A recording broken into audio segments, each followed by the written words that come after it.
Brother ഇവിടെ പറഞ്ഞു പരിശുദ്ധാത്മാവ് നമ്മൾക്ക് വേണ്ടി പ്രാർത്ഥിക്കും. അതൊരു പുതിയ അറിവാണ് എനിക്ക്. ഞാനെപ്പോഴും ചിന്തിച്ചിട്ടുണ്ട്, നമ്മുടെ കർത്താവ് പറഞ്ഞ് 2-3 പേര് എൻ്റെ നാമത്തിൽ എവിടെ കൂടിയാലും അവരുടെ മധ്യയാകുന്ന വരുമെന്ന് പറഞ്ഞിട്ടുണ്ട്. 2 പേർ ചേർന്ന് ചോദിക്കുന്നത് എന്തും തരുമെന്ന് പറയുന്നുണ്ട്. ഈ 2 പേരെന്ന് പറയുന്നത് ഭാര്യ ഭർത്താവോ അല്ലെ അപ്പനോ മകനോ ഒന്നുമല്ല. 2 പേരെന്ന് പറയുന്നത് ഈ ഒരാൾ തന്നെയാണ്. ഈ ഒരാൾ, അതിപ്പം ബ്രദർ പറഞ്ഞപ്പോൾ ഒന്നുകൂടെ ദൃഢമായിട്ടത് നമുക്ക് പറയാനെ കൊണ്ട് പറ്റും. കാരണം നമ്മുടെ ഉള്ളിൽ പരിശുദ്ധാത്മാവുണ്ട്. അപ്പം നമ്മൾ എവിടെ ഇരുന്നാലും ഒറ്റയ്ക്കിരിക്കുമ്പോൾ 2 പേരാണ്.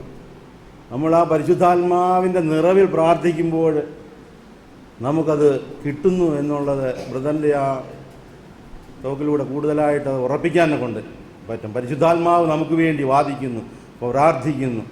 അത് ഒന്നുകൂടെ ഒന്ന് ഉറപ്പിക്കുവാനെ കൊണ്ട് പറ്റും. ഇവിടെ എഴുതിയിട്ടുണ്ട്, ഞാൻ പിതാവിനോട് അപേക്ഷിക്കുകയും എന്നേക്ക് നിങ്ങളോടുകൂടി ആയിരിക്കാൻ മറ്റൊരു സഹായകനെ അവിടുന്ന് നിങ്ങൾക്ക് തരികയും ചെയ്യും.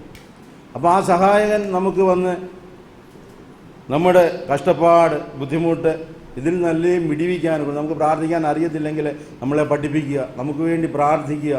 അത് വളരെ വ്യക്തമായിട്ട് ബദലിലൂടെ അത് മനസ്സിലാക്കാൻ സാധിച്ചു.